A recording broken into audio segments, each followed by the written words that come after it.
कि आज के समय की भी बात करता है। यानी आपने देखा होगा कि जितने भी चारों जो सैनिक हैं वो जो बात कर रहे हैं वो सुधार और रिफॉर्म की बात कर रहे हैं। सुदक्ष की भूमिका निभाई और मैं बस ज़्यादा कुछ नहीं कहना चाहूँगा, बस इतना ही कहना चाहूँगा कि बहुत अच्छा लगता है जब कोई निर्देशक इस तरीके का टॉपिक उठाता है और हम जैसे कलाकारों को मौका देता है। बसंत कुमार, इस समय हवा के मधुर झोंके मेरे घर वालों को थपकियां देकर मीठी नींद सुला रहे। अब तुम कुछ बताते भी तो नहीं। तुम जानते हो जब से मगध और कलिंग का ये भीषण युद्ध आरंभ हुआ है, मुझे अपनी मूर्ति कला का कार्य छोड़ कलिंग की सैन्य गतिविधियों में सम्मिलित होना पड़ा। हमारे ऊपर एक अदृश्य हाथ हर समय परछाई की तरह पीछे पीछे लगा रहता है और जब वो हाथ अनभिज्ञता में किसी नवयुवक पर वार करता है, कौन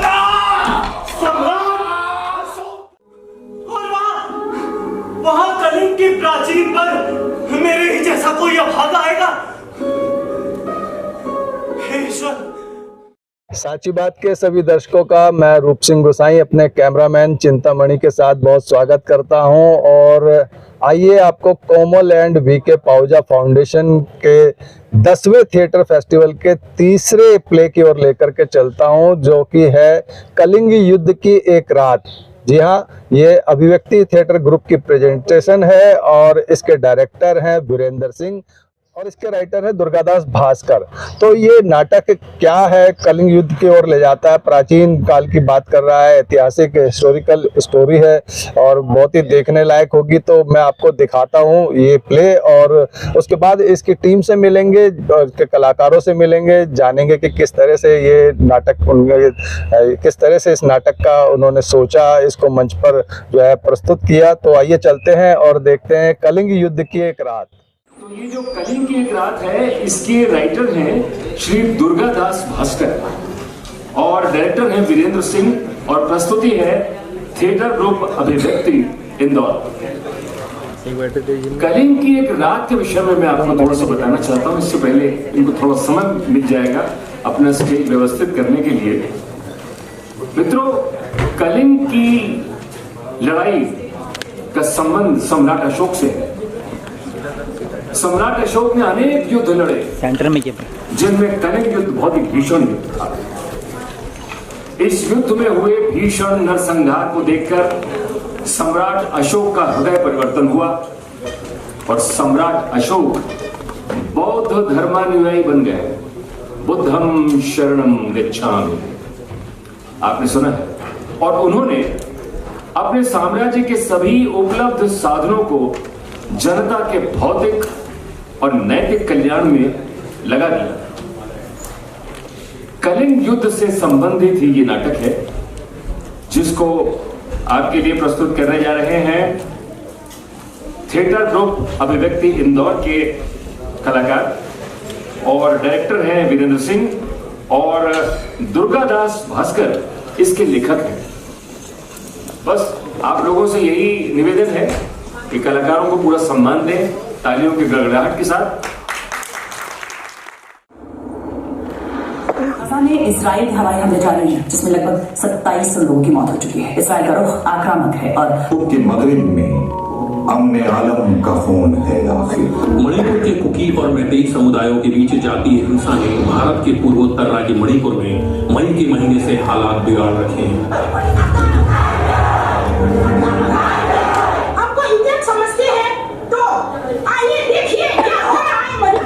यूक्रेन पर रूस के हमले के बाद से मारे गए सैकड़ों लोगों की लाशें पूरे यूक्रेन के मुर्दाघरों में भरी पड़ी हैं, जिनकी अब तक शिनाख्त तक नहीं हो पाई है। बम घरों पर गिरे इस सरहद पर रूह तामीर जख्म खाती है। खेत अपने जले क्योरों के जीस्त फाकों से दिल मिलाती है।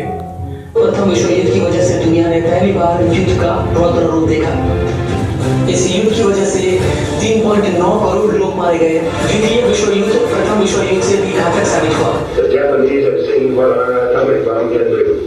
जापानियों को अब तक पता चल चुका होगा कि हमारा परमाणु बम क्या कर सकता है। अगर जापान ने अभी भी आत्मसमर्पण नहीं किया तो उसके अन्य युद्ध प्रतिष्ठानों पर हमला किया जाएगा और दुर्भाग्य से इसमें हजारों नागरिक मारे जाएंगे।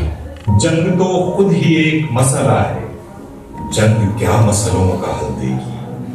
आग और खून आज बख्शेगी, भूख और एहतियाज कल देगी।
आज मुझे मेरी जन्मभूमि का स्मरण फिर व्याकुल कर रहा है।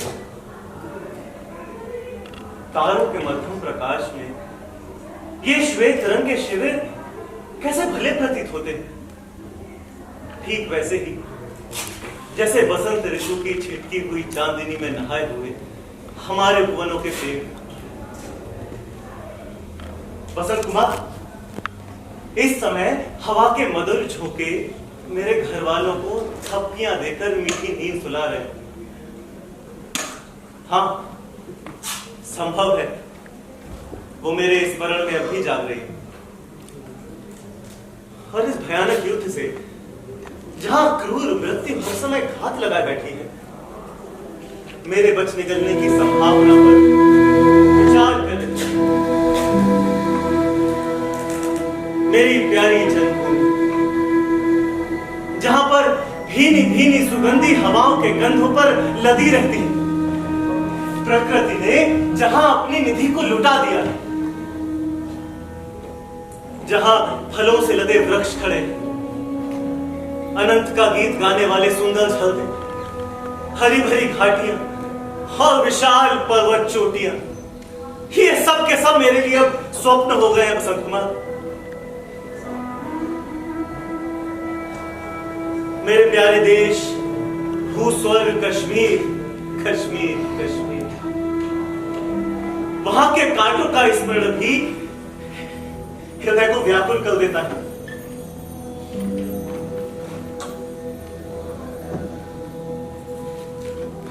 हो सकता है मेरे बचपन के नवयुवक साथी इस समय अपने घरों में अनाजों के ढेर लगा रहे हैं। न जाने इस समय वहां कितने फल पके होंगे, पर मेरे भाग्य में ये सब वस्तुएं कहां? अपनी देश की सुरम्य भूमि को छोड़कर मैं अपने जीवन के दिन इस सूखे बंजर मैदान में व्यतीत कर रहा हूं। ये सब क्या? कलिंग साम्राज्य ने मौर्य साम्राज्य में सम्मिलित होने के प्रस्ताव को अस्वीकार कर दिया और वो सम्राट अशोक की विस्तारवादी नीति का भाग नहीं बनना चाहता। इसीलिए कलिंग अधिपति को महत्वाकांक्षी सम्राट अशोक की अधीनता स्वीकार करनी ही होगी, उनके अपमान के प्रतिशोध के लिए। परंतु आप अपने देश को छोड़े हुए मुझे 1 वर्ष हो गया, लेकिन नहीं बसंत कुमार, नहीं। इन सब बातों से क्या? भाग्य में शायद यही लिखा हो। ये लिखा होगा भाग में।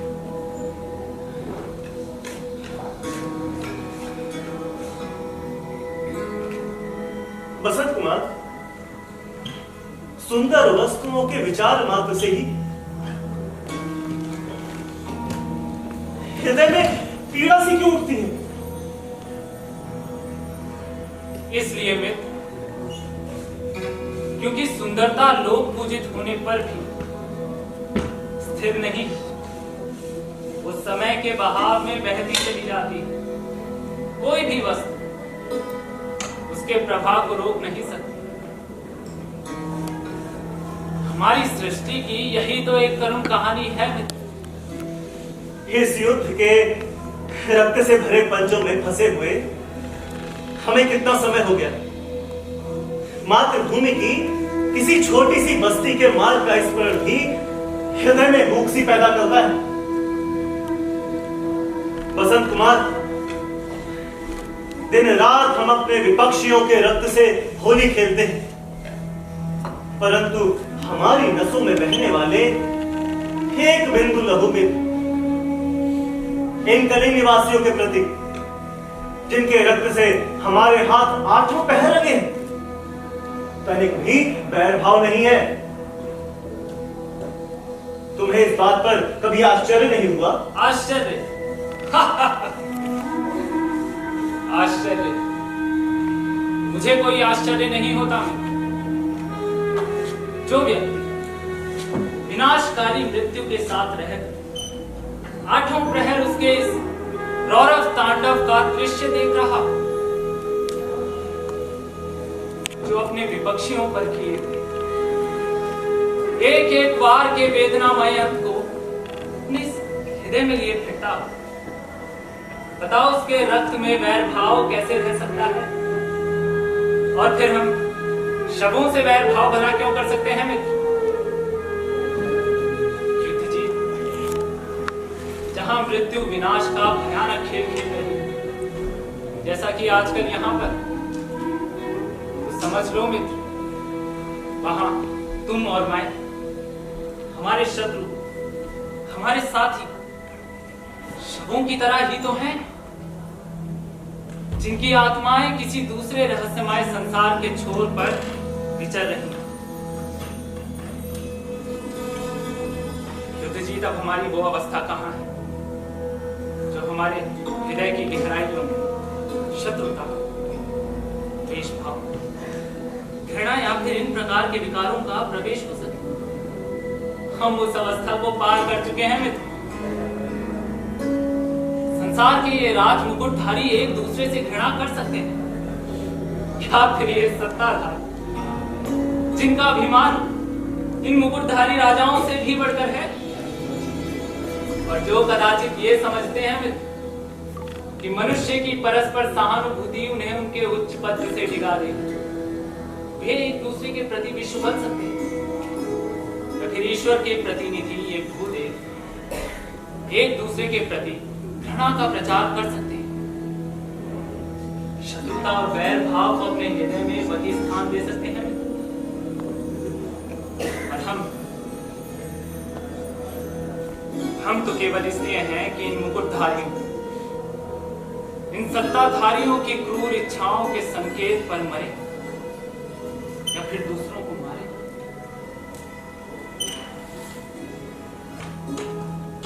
बसंत कुमार, ऐसा तो नहीं है कि समय व्यतीत होने के साथ हमारा उत्साह ठंडा पड़ गया, या फिर ये कि हृदय अपने कर्तव्य परायण के धर्म से उकताने लग गया। नहीं, कदापि नहीं। मैं इस समय भी चक्रवर्ती सम्राट अशोक के लिए अपने प्राण न्यौछावर कर सकता हूं।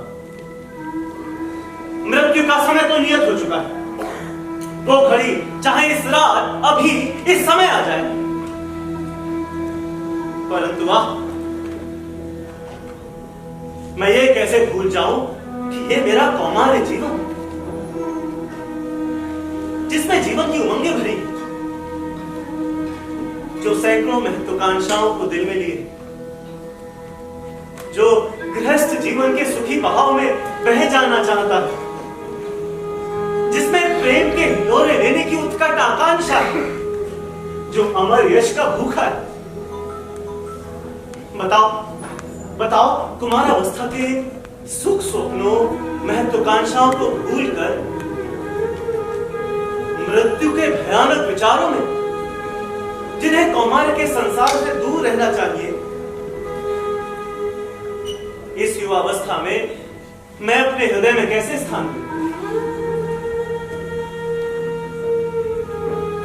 और फिर बसंत कुमार, मृत्यु के रहस्य को समझने के लिए भी तो आयु की प्रौढ़ता चाहिए। परंतु इस बर्बरता के राज में इस नग्न नृत्य को दिन रात हमारे सामने कराया जा रहा है।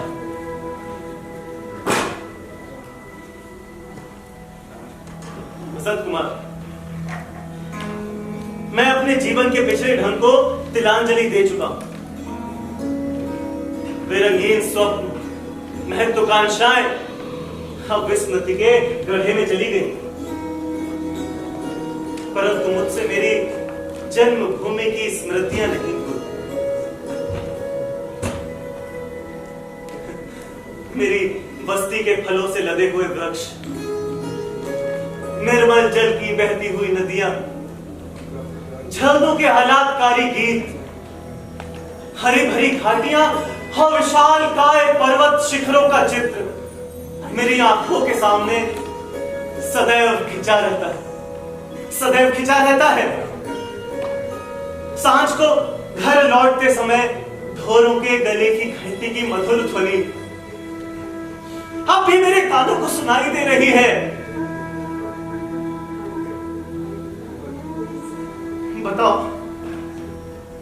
बताओ, मैं इन्हें हृदय से कैसे निकाल दूं? तुम ठीक कहते हो युद्ध जी, जन्मभूमि की बात ही कुछ और है।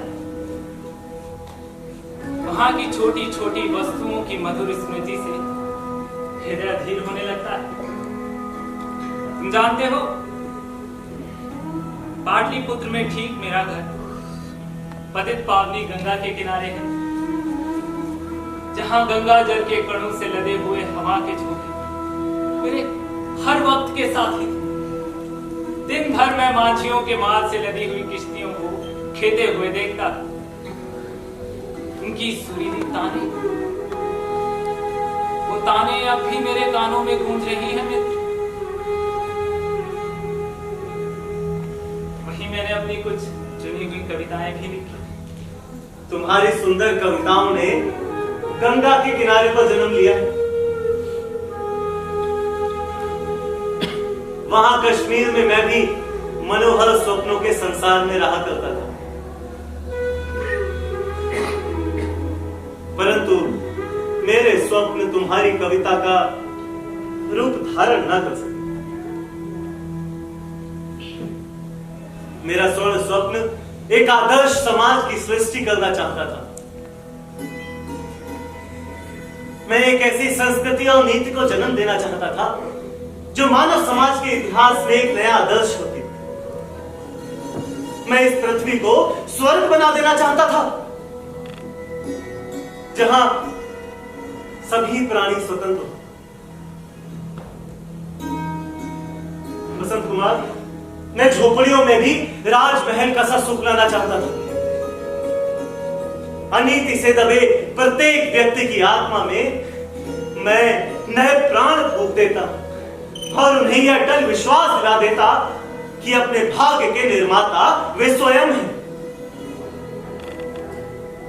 परंतु बसंत कुमार, युद्ध भूमि की इस उड़ती हुई धूल से मेरे वे स्वर्ण स्वप्न अब धुंधले पड़ गए। अब यदि हृदय में कोई इच्छा होती है तो वो है बस रात को सोने की। अब यदि ईश्वर से कोई प्रार्थना है तो बस यही कि मेरी भुजाओं में विपक्षियों का सामना करने के लिए शक्ति दे, या फिर उनकी रक्त रंजित तलवारों से बचने के लिए सतर्क आंखें।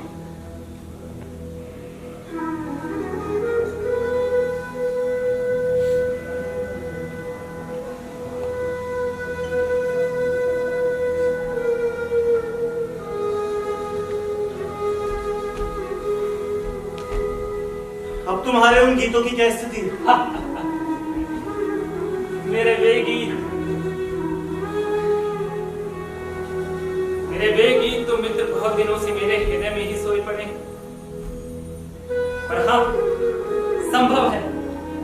संभव है कि अवसर मिलने पर वे फिर हरे हो जाए मित्र। और इधर मृत्यु हर समय घात लगाए बैठी है। बसंत कुमार, तुम्हारे हृदय के वे गीत जो भविष्य में मानव समाज की प्रसन्नता के उद्गम हो सकते थे, संभवतः वे तुम्हारी जीवा पर आने से पहले तुम्हारे साथ ही इस मिट्टी में मिल जाए और उसके स्थान पर सम्राट अशोक के इस भयानक युद्ध और लोमहर्षण प्रतिशोध की कथा रह जाए। परंतु इन दुखद विचारों में पड़े रहने से क्या लाभ? ये विचार किसी विगत जीवन की भूली हुई स्मृतियों की तरह भूल भूल कर, लौट लौट कर प्रेतात्माओं की तरह मुझे मेरे कर्तव्य से विमुख कर रहे। अब समय हो गया है कि मैं कलिंग की प्राचीर पर किसी अभोग विपक्षी के आखेट के लिए निकलूं। बसंत कुमार, स्मरण है मैंने तुम्हें एक स्थान पर टूटा हुआ पत्थर दिखाया था। कई रातों के निरंतर प्रयास के बाद मैंने वहां पर पैर रखकर प्राचीर पर चढ़ने का स्थान बना लिया। अब मुझे प्राचीर पर चढ़ने में कोई कठिनाई नहीं होगी। बसंत कुमार, अंधेरे में किसी पर एकाएक वार करके उसके प्राण ले लेना भी एक खेल है। उसके घावों से बहता हुआ गरम गरम रक्त अभी रुकने ही नहीं पाता कि उसका शरीर किसी मांस के लोथड़े की तरह भूमि पर गिर पड़ता है।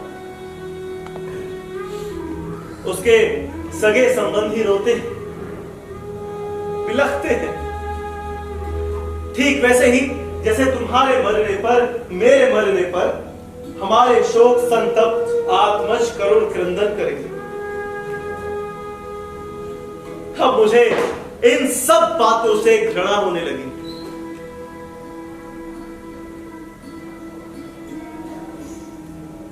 परंतु बसंत कुमार, अब तुम्हें सो जाना चाहिए। रात बहुत हो चुकी है और सवेरे तुम्हारा पहरा भी।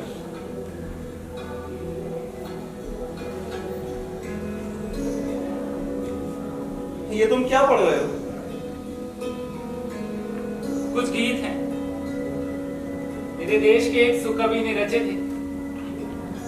इन गीतों में स्वदेश के गगनचुंबी पर्वतों, विशाल नदियों, सुविस्तृत मैदानों और वनों में कल्लोल करने वाले पक्षियों के कलरव का वर्णन है।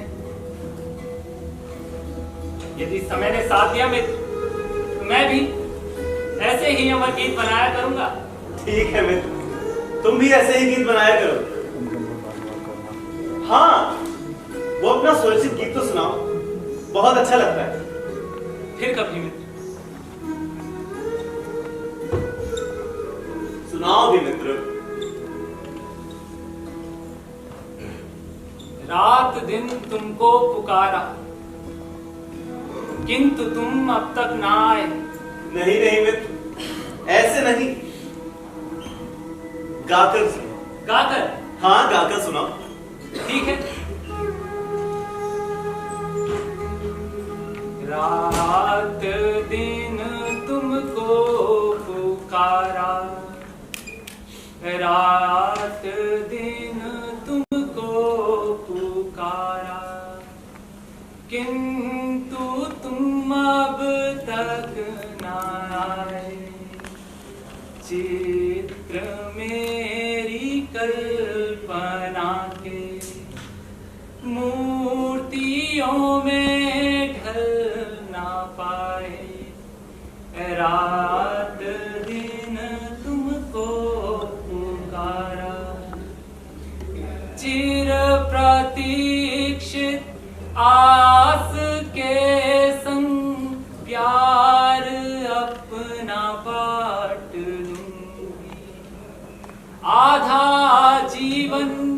कट गया है आधा शेष काट लूं। रात दिन तुमको पुकारा, तुम समाए हो सदा से आर्द्र मन की प्रार्थना में। प्राण प्रिय की कल्पना में, क्लांत मन की याचना में। रात दिन तुमको पुकारा, किंतु तुम अब तक न आए। चित्र मेरी कल्पना के रात्रि का दूसरा पहर। बहुत सुंदर, परंतु अब मेरे जाने का समय हो गया। स्मरण है, शेष गीत मैं लौटकर सुनूंगा। अवश्य। हाँ, यदि मुझे वापस आने में विलंब हो जाए तो दिया बुझाकर सो जाना। लो मैं चला। ईश्वर तुम्हारा सहायक हो। सेवक से कहना कि पानी भर के रखे। जब मैं लौटूंगा तो मेरे हाथ किसी के रक्त से रंगे होंगे। ठीक है।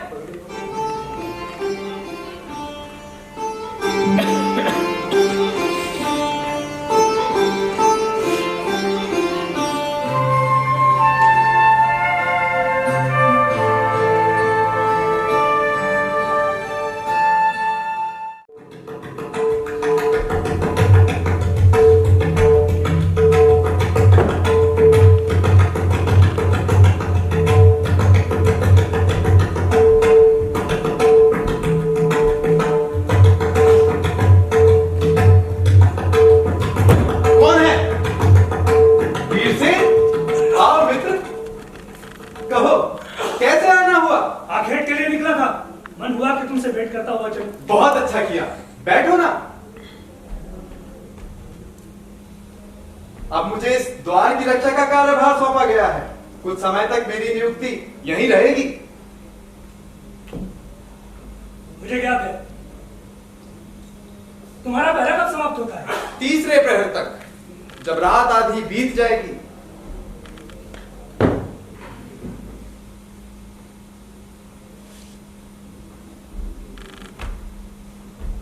मित्र, नीचे मगध सेना के विस्तृत डेरों में कैसी निस्तब्धता छाई है। मैं रात के इस अंधेरे में परछाई की तरह इनके बीच में जाकर अपने जन्मभूमि की एक शत्रु की जीवन लीला समाप्त कर परछाई की तरह वापस लौटाऊंगा। इस छोटी आयु में ऐसे रक्तपात के कार्य में शहनपुरता प्राप्त कर लेना कैसी विचित्र प्रतिभा है। मैंने अब तक बिना चूके 100 से भी अधिक मगध सैनिकों को मार दिया है।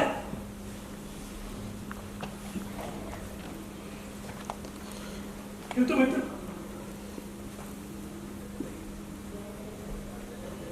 कभी कभी मन में विचार आता है कि ये 100 मगध सैनिक भी मेरी और तुम्हारी तरह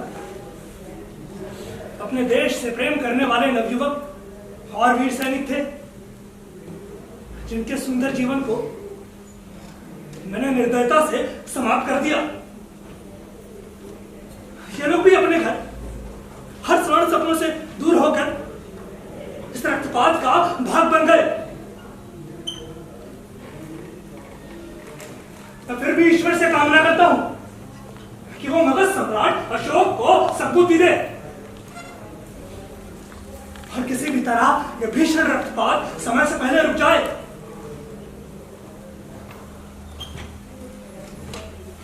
हमारे प्यारे राज कलिंग का प्रताप और समृद्धि फिर से लौट आए।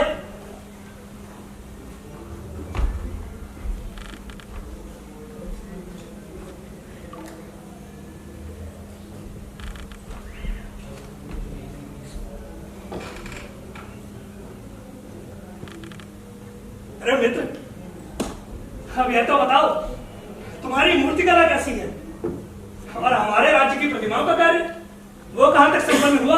मित्र, तुम सदैव यही प्रश्न पूछते हो। अब तुम कुछ बताते भी तो नहीं। तुम जानते हो, जब से मगध और कलिंग का ये भीषण युद्ध आरंभ हुआ है, मुझे अपनी मूर्ति कला का कार्य छोड़ कलिंग की सैन्य गतिविधियों में सम्मिलित होना पड़ा। मेरी प्यारी छेनी अब किसी काम की नहीं रही और सारे उपकरण भी व्यर्थ प्रतीत होते हैं। मैं अपनी प्यारी कला से दूर हो चुका हूं, और वो भी निर्दयी शासकों के इस निरर्थक युद्ध के लिए। मां सरस्वती की कृपा से मैंने अपने मन में मानव जीवन की एक सुंदर कल्पना की थी। मेरी कल्पना में कलिंग वासियों के हाथों में विनाशकारी हथियारों के स्थान पर उनके होठों में कलिंग के लोकगीत होने चाहिए। हर्ष और आनंद की वर्षा हो, अच्छा स्वास्थ्य हो, गीत संगीत से भरपूर। आशा करता हूं कि शीघ्र ही मुझे वो अवसर प्राप्त हो जब एक दिन मैं अपनी कला से कलिंग राज्य को सुंदर और शांतिपूर्ण बना सकूं। कितना अच्छा होगा यदि कलिंग हमारा सदुपयोग ठीक वैसे ही करे जैसे किया जाना चाहिए। अपने राज्य को प्रगतिशील बनाने, व्यापारिक कार्यों में पारदर्शिता व निष्पक्षता रखने, लोगों को निष्कपट बनाने तथा उन्हें यह समझाने के लिए कि बुराई मात्र कर्मण्य मस्तिष्क की देन है, मैंने अपने राज्य की ऐसे ही कल्पना की है, जहां कोई ईर्ष्या ना हो, जहां कोई भी केवल अपने अहंकार के लिए उस बात को सिद्ध करने का प्रयास ना करे जिसे वो स्वयं भली भांति जानता तक नहीं, एक नई दिशा की ओर ले जाएगा। और फिर हम सब मूल रूप से न्यायपरायणता और निर्माण के लिए ही तो बने हैं। यदि हम सब एक दूसरे के प्रति सच्चे होते तो आज ये रक्तपात ना करते।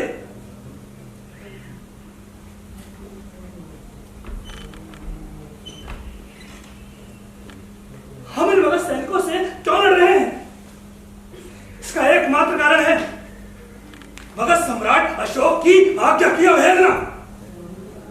कितनी ही जनहानि हो चुकी है, परंतु प्रतिशोध की इस अग्नि को कोई बुझा नहीं सकता।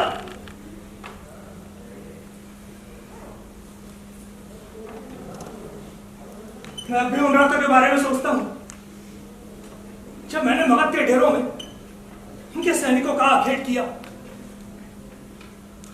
वे सभी कितने भले मानस होंगे जिनके सुंदर जीवन को मैंने समाप्त कर दिया। मैं कितना समर्थ हूं और आज्ञा के अधीन भी। अपनी जन्मभूमि की रक्षा के लिए हर समय बस कवर बांधकर चल निकलता हूं, जिससे कि देश सेवा का ये जो पीड़ा मैंने अपने कंधों पर उठाया है उस पर कोई प्रश्न चिन्ह न आए।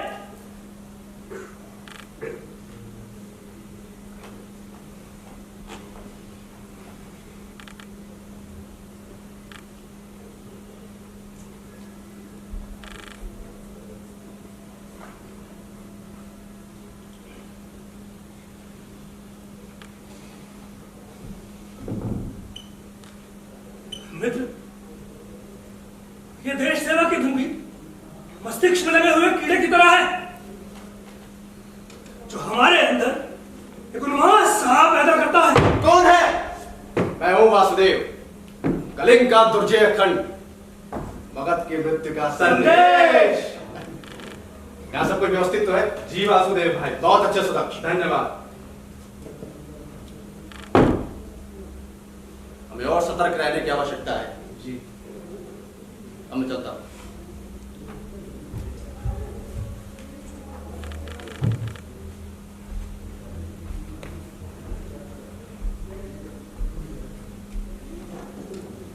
वीर सिंह, उधर मगध सेना के डेरों में देखो, कैसी निस्तब्धता छाई हुई है।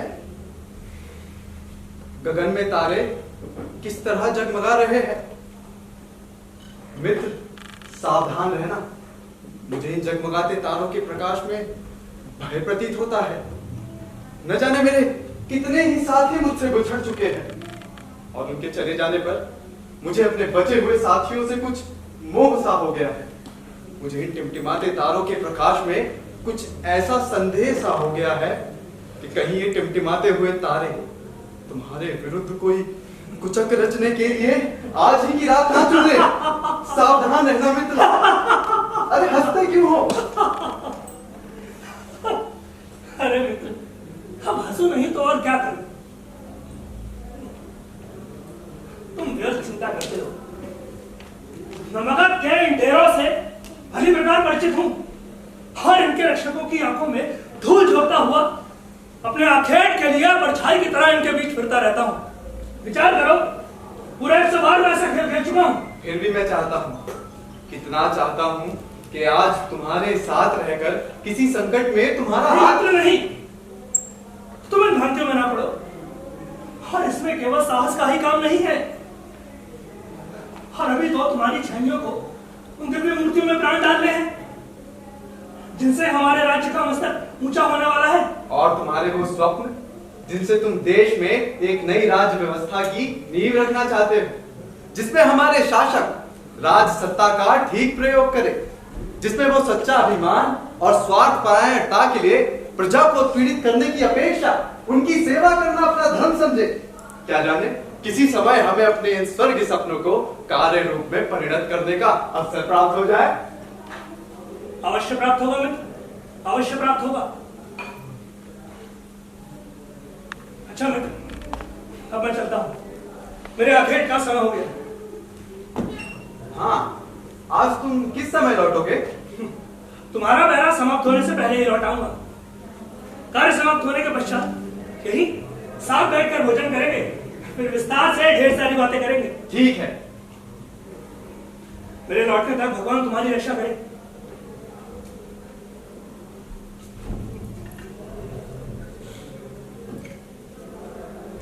मित्र, सावधान रहना, ईश्वर तुम्हारा सहायक हो। अवश्य।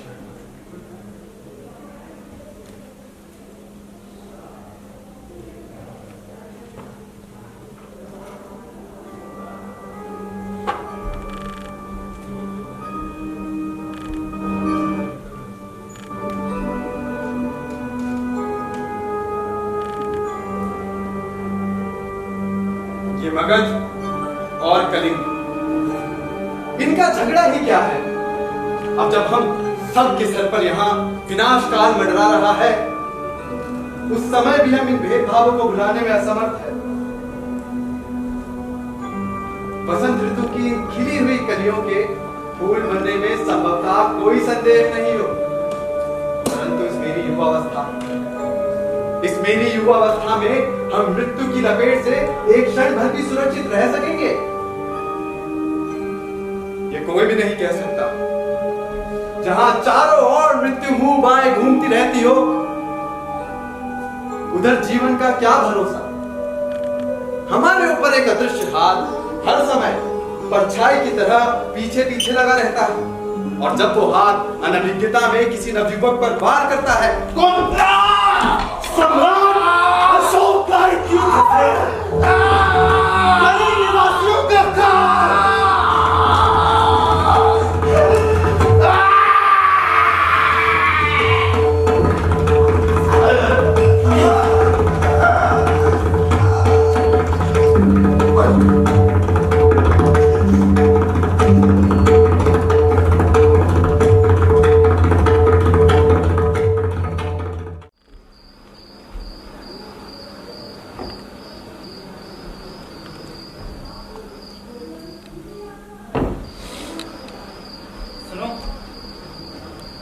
थोड़ा विश्राम कर लो।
भी जाग रहे हो?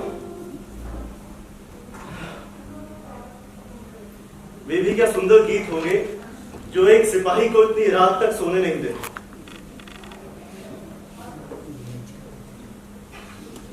बसंत कुमार, वो भी कितना कष्टदायक समय था। उस असहाय को एक शब्द कहने का अवसर भी ना मिला। प्राचीर पर तारों के प्रकाश में ऐसे टहल रहा था मानो कोई प्रेमी छिटकी हुई चांदनी में किसी खिले हुए उपवन में टहल रहा। संभवतः वो कोई गीत गुनगुना रहा था जब मृत्यु ने उसे अपनी गोद में ले लिया।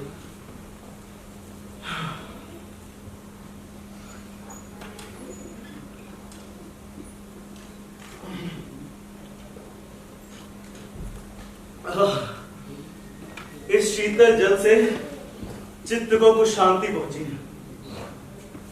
अब निश्चिंत होकर सोऊंगा।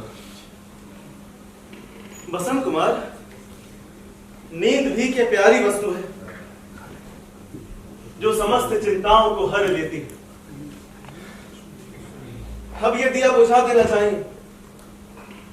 मुझे इसकी कोई आवश्यकता नहीं, तुम्हें भी अब सो जाना चाहिए। बसंत, बसंत कुमार, तुम सो रहे हो? बसंत,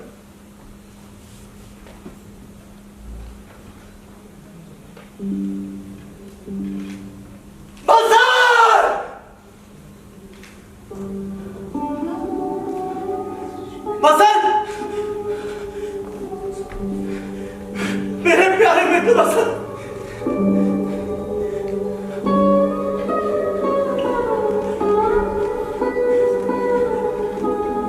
ये ईश्वर का न्याय है, मेरी करनी का फल।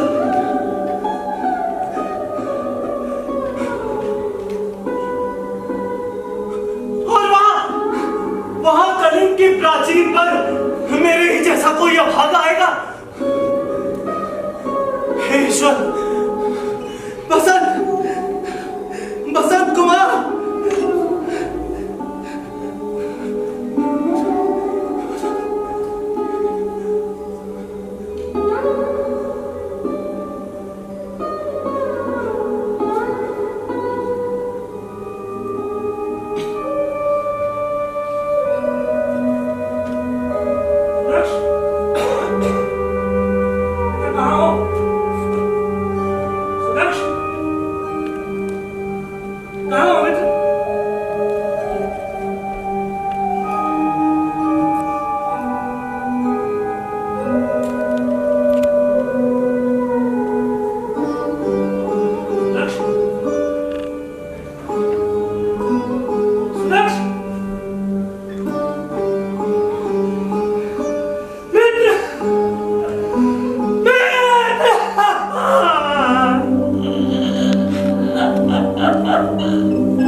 and she's Mrs. Pramila Bahari. Mrs. Pramila Bahari is a multifaceted entrepreneur, singer, photographer, and a curator. She has got 2 grown-up boys and now a lovely daughter-in-law, Nikita, who runs Nourish Organics, and he has been very kind to sponsor all the gifts today. What all we are getting here are sponsored by Nourish Organics. She couldn't be with us, I'm talking about Nikita ji, due to some unavoidable reasons. But so we can request Pramila ji to do the honors. I'll request Pramila ji to come on stage and hand over all the certificates and prizes to these very fine artists. तालियां बजाना भूल गया।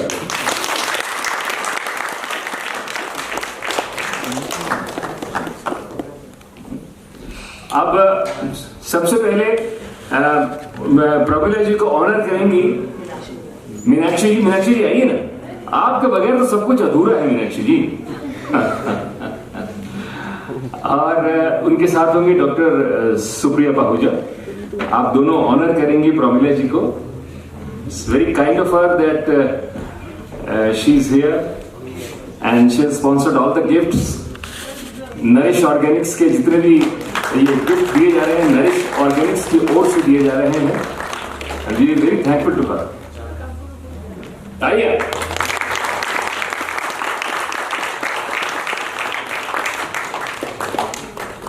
Now, हाँ, प्रमिला जी के लिए मीनाक्षी जी भी बोलेंगे। आइए। आप सभी समझते हैं जिंदगी में उतार चढ़ाव, रिश्ते बदलते, उतार चढ़ाव सब कुछ, और कुछ रिश्ते ऐसे होते जो टाइम के साथ कभी बदलते ही नहीं है। And little emotional talking about it, क्योंकि जिन्होंने मुझे मिलवाया था वो मेरे पापा थे, और इनके छोटे छोटे से दोनों बेटे जिनको मैंने तैरना सिखाया, और आज इतनी बड़ी कंपनी को ओन कर रहे हैं। देखिए, पैसा सब कमा लेते हैं, पर वो दिल होना कि आप लोग कलाकारों के लिए कर रहे हैं, तो सारे आपके जो सोवेनियर गिफ्ट्स आज स्पॉन्सर हुए, इनकी ब्रांड ने किए, इनकी डॉटर इन लॉ ने किए। So I am very very very grateful to you. Thank you so much. Pramila ji एक बड़ी ही एविड फोटोग्राफर है, एंटरप्रेन्योर है। अपने बारे में बात करना बहुत कम मौका देती हैं और प्लेटफॉर्म्स पे आना सामने पसंद ही नहीं करती। बट प्रमिला जी, जो आपकी थिंकिंग है समाज में, मेरे ख्याल से आप जैसे लोगों की बहुत ज़रूरत है। एंड शी स्ट्रांगली बिलीव्स जो आप जिंदगी में दूसरों के लिए कर रहे हो, it comes back many many many folds as a blessing. And I known her for a very long time, so I can vouch for it. Thank you, and you send very strong message of remaining simple and human. That really matters. Thank you. Virendra Singh ji इस नाटक के निर्देशक हैं, वो आए और सभी कलाकारों का परिचय दें। आइए। Thank you. सबसे पहले युद्ध जीत के भूमिका में थे अक्षय,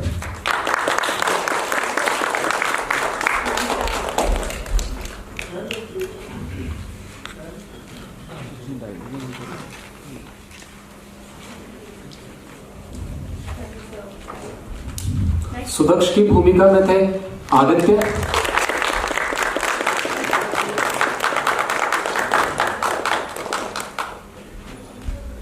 गौरव कुमार थे वसंत कुमार की भूमिका में,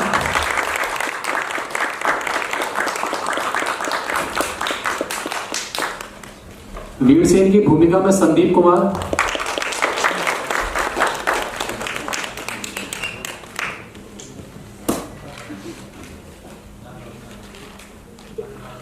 हिमांशु वासुदेव की भूमिका में,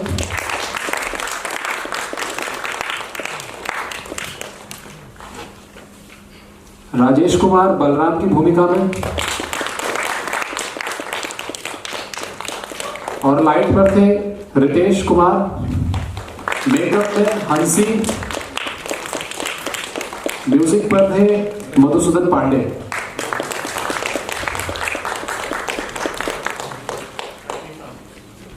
पांडे जी आइए।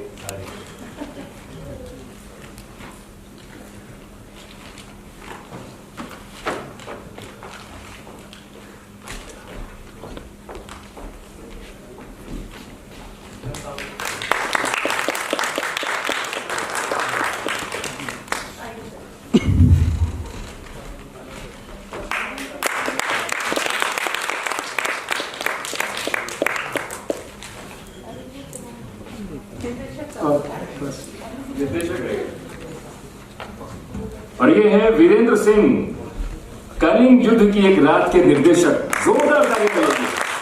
निर्देशक का काम सबसे महत्वपूर्ण होता है, कलाकार नहीं है इसमें।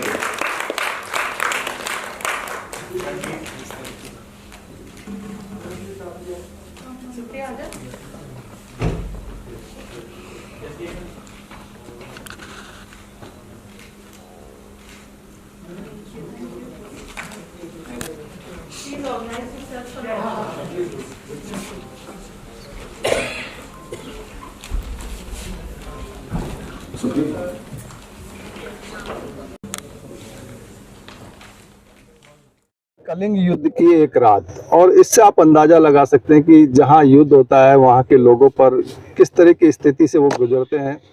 हमारे साथ अभिव्यक्ति थिएटर ग्रुप के डायरेक्टर वीरेंद्र सिंह यहाँ पर मौजूद हैं, जिनका ये कलिंग युद्ध की एक रात अभी आपने मंचन देखा। सर नमस्कार, बहुत स्वागत है हमारे चैनल में।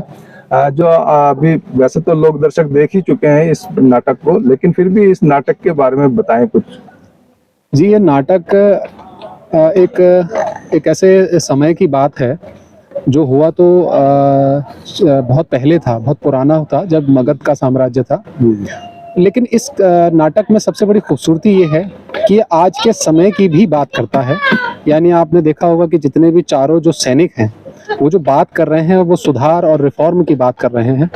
ये जो निरर्थक युद्ध किए जाते हैं किसी न किसी के अहंकार की वजह से, किसी न किसी के ईगो के, किसी न किसी से कोई साम्राज्य अपना विस्तार करना चाहता है, तो जो लड़ाई उस वक्त थी वो आज भी जारी है। और हमने शुरुआत में ही जो 1-2 मिनट का वो चलाया था, जिसमें कि आज के समय के इजराइल युद्ध या आज के जो मणिपुर में जो हिंसा हो रही है, या जो यूक्रेन रशिया में हो रहा है, जो ये सब युद्ध होते तो हैं किसी कुछ मुट्ठी भर लोगों की वजह से, लेकिन इसके जो पीड़ित होते हैं वो पूरा समाज और पूरा विश्व होता है। जी बिल्कुल। तो वो जो हमारा ये नाटक है ये यही बात करता है कि जो रिफॉर्म की बात करता है कि किस तरीके से युद्ध हो रहे हैं, लेकिन वहाँ पर कोई एक मूर्तिकार भी है जो बेचारा सैन्य में गतिविधियों में सम्मिलित हो गया, कोई कवि भी है। तो ऐसे बहुत नवयुवक खत्म हो जाते हैं, जैसे अभी हमने यूक्रेन में देखा या अभी हम इजराइल में देख रहे हैं। तो वहाँ कौन, वो सैनिक भी नहीं मर रहे सिर्फ,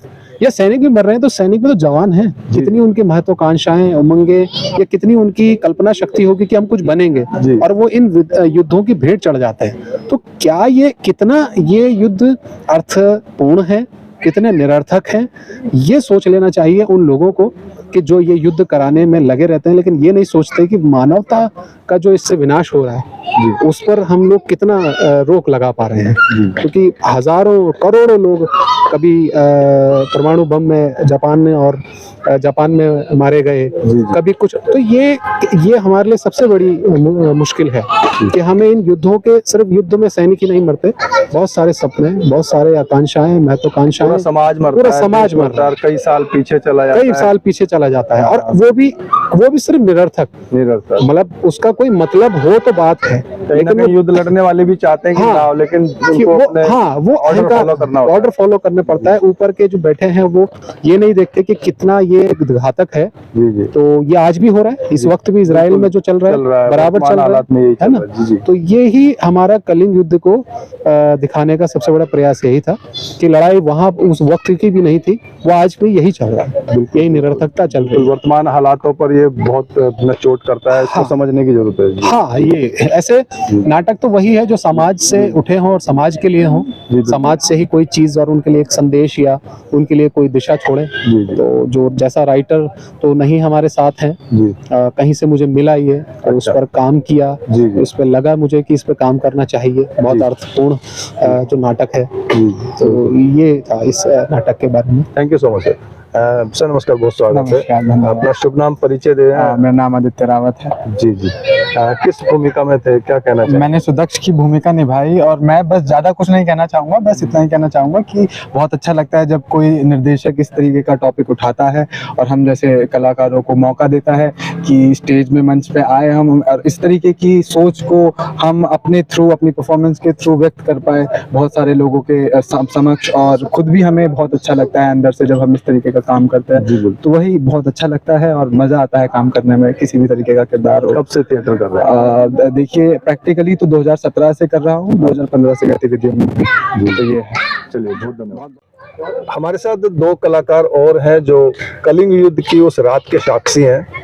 नमस्कार, बहुत स्वागत है हमारे चैनल सांची बात में। आपका शुभ नाम? मेरा नाम गौरव है। किस भूमिका में थे, क्या हमारे दर्शकों को बताना चाहेंगे? मैं वसंत कुमार की भूमिका में था और ये नाटक करने का हमारा सिर्फ एक यही उद्देश्य था कि जिस हिसाब से भी जो भी चल रही है उस पर दोबारा से नज़र जाए लोगों की। हर समय एक युद्ध आता है, फिर थोड़ी सी नज़र जाती है, फिर वहाँ से हट जाते हैं और जब जैसी न्यूज़ आनी थोड़ी वो हो जाती है तो फिर उधर से ध्यान हट जाता है। तो हम वापस एक इस अपने प्रयास से एक चाहते थे कि उस जो भी चल रहा है उस पर हमारा पूरा होना चाहिए, फोकस रहना चाहिए। और बहुत अच्छा लगा हमें नाटक करके, बहुत मेहनत करी हम सभी ने, अलग अलग मतलब पीछे रिहर्सल कर करके चीजें कर मेहनत सभी को पसंद आई है। जी, बहुत अच्छा लगा। जी जी जी। आपका शुभ नाम परिचय? संदीप, मेरा नाम संदीप है और मैं वीर सेन की भूमिका में था। जी। और मैं यही कहना चाहूँगा अपने दर्शकों से कि ये जो युद्ध के लिए हमने नाटक बनाया था, इसका मेन मैसेज यही था कि युद्ध ही हमेशा कोई सोल्यूशन नहीं होता किसी भी बात का। क्योंकि युद्ध से होता क्या है कि सत्ताधारी हैं या जो भी मुकुटधारी हैं पीछे, उनके तो अपने अपने जो होते हैं, अपने उनके बेनिफिट्स होते हैं, ठीक है। लेकिन ऐसे लोग जो सिपाही हैं, जो अपने पूरा जीवन दे देते हैं और उनके परिवार के सपने सब खत्म हो जाते हैं, उनके सपने खत्म हो जाते हैं। तो ये नाटक उनकी कहानी बता रहा है कि उनके क्या सपने थे और उनका क्या पॉइंट ऑफ व्यू था युद्ध को लेके। और इवेंचुअली हम यही कह रहे हैं कि युद्ध कोई सॉल्यूशन है नहीं, क्योंकि उससे उन्हीं लोगों की जिंदगी खराब होती है और उनके सपने खराब होते हैं, उनके परिवार के सपने खराब होते हैं। तो हमारा यही मैसेज था, सिंपल सा। बहुत अच्छा संदेश था आपका, धन्यवाद, शुभकामनाएं बहुत बहुत।